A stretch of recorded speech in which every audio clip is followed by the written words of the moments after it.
Hello guys. तो हमारे YouTube channel ऐसे क्लासेस पर आप सभी का स्वागत है। तो आज हम पढ़ते हैं वैदिक गणित द्वारा गुणा और उसकी विधि जो है वो है सूत्र निकलम विधि। तो सूत्र निकलम विधि से कैसे गुणा करते हैं, इसके लिए मैं एक्सरसाइज का क्वेश्चन नंबर 7 लेता हूँ। इसमें 54 को 56 से मल्टीप्लाई करना है और वो भी सूत्र निकलम विधि से। तो सूत्र निकलम विधि में हमारे को आधार मानना पड़ता है। तो आधार ये कैसे माना जाता है, तो यदि आपके पास 2 अंकों की संख्या हो तो आधार 10 मान के सोल्व करो, और यदि आपके पास अंकों की संख्या 3 अंकों वाली संख्या हो तो हम 100 आधार मानते हैं। यदि 4 अंकों वाली संख्या हो तो 1000 मानते हैं, 5 अंकों वाली हो तो 10,000 मानते हैं। तो सबसे पहले हम संकेत में लिखते हैं, सबसे पहले मानना पड़ता है आधार। 2 अंकों की संख्या के लिए आधार माना जाता है 10। आधार 10 मान लिया। अब इस आधार से इसका विचलन निकालते हैं। ये हमने छोटी क्लासों में भी पढ़ ली ये वाली विधि। तो इसके लिए करना होता है, एक तरफ उस संख्या को लिखते हैं और इधर इनका विचलन लिखा जाता है। संख्या आपको दे रखी है, एक 54 दे रखी है और दूसरी 56। तो 54 का विचलन क्या होगा और 56 का विचलन क्या होगा वो हम इधर से प्राप्त करते हैं। देखिए, यदि आपको प्रश्न में आधार से विचलन निकालना हो, अब 10 से यदि मैं इस संख्या का विचलन निकालूं तो विचलन का सूत्र क्या होता है, सबसे पहले तो विचलन का सूत्र होता है संख्या माइनस आधार या संख्या माइनस उपाधार।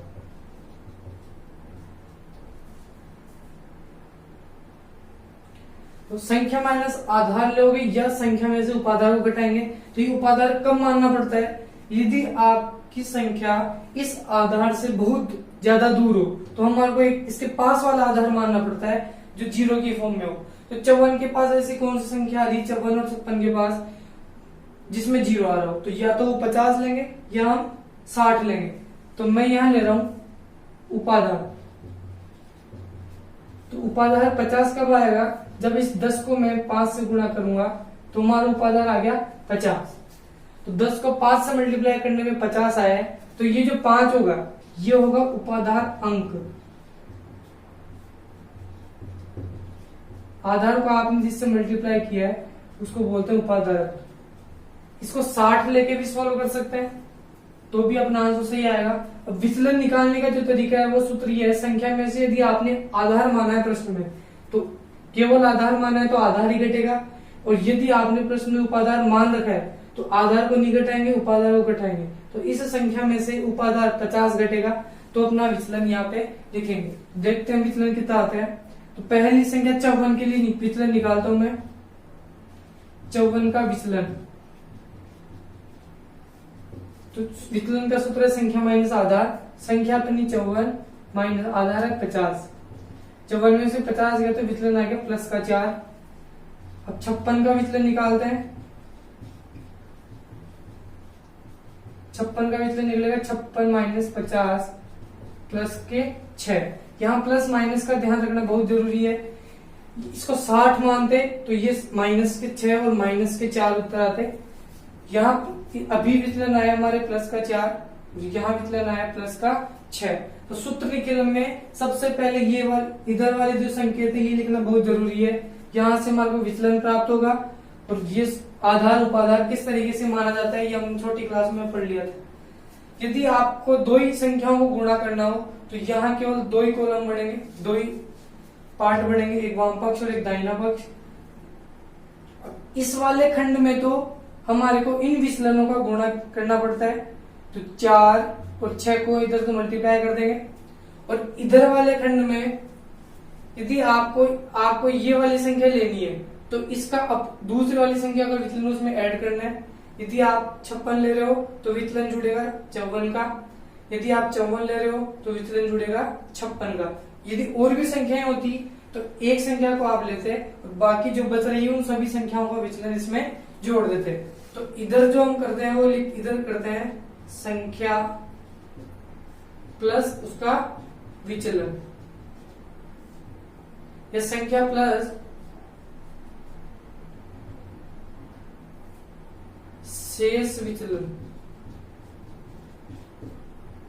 शेष जो बच गया वो सभी विचलन इसमें जोड़ देंगे। यहाँ तो केवल 2 ही संख्या इसलिए दोनों का जुड़ेगा। तो यहाँ 54 मैंने ले लिया, 54 में 54 का विचलन नहीं जुड़ के जो बच रही है उन सभी संख्याओं को विचलन जोड़ देंगे। यहाँ 6 ऐड हो जाएगा, ये मिलके हो गया 60, इन दोनों को मल्टीप्लाई किया तो हो गया 24। लेकिन अभी अपना आंसर नहीं आया। ध्यान रखना, यदि आपने प्रश्न में उपादान अंक माना है तो पहले वाले खंड में उपादान अंक की घात 0 से गुणा होता है, दूसरे वाले खंड में उपादान अंक की घात 1 से गुणा होता है। तो यहाँ उपादान अंक अपने पास 5 है, तो पहले इनको जोड़ लिया, उसके बाद उपादान अंक 5 उसकी घात 1 से गुणा करना है। इधर उपादान अंक की घात 0 से गुणा करते हैं, घात 0 का मतलब 1 होता है, इसलिए यहाँ कोई फर्क नहीं पड़ेगा। तो 5 को हम गुणा करेंगे 60 से, तो ये आ गया 300, इधर आ गया 24। इसके बाद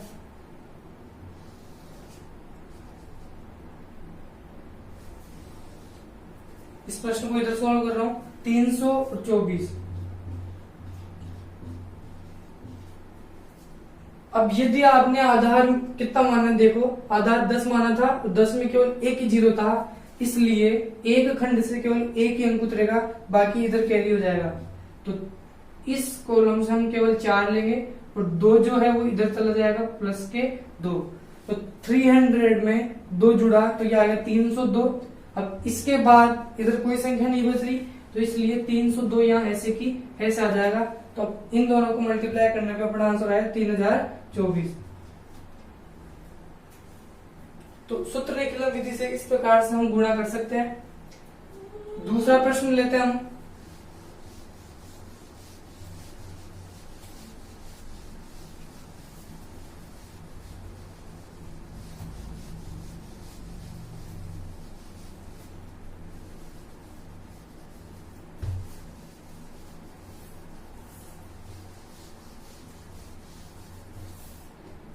नेक्स्ट 8वां प्रश्न, इसमें मल्टीप्लाई करना है 108 को मल्टीप्लाई करना है 112 से।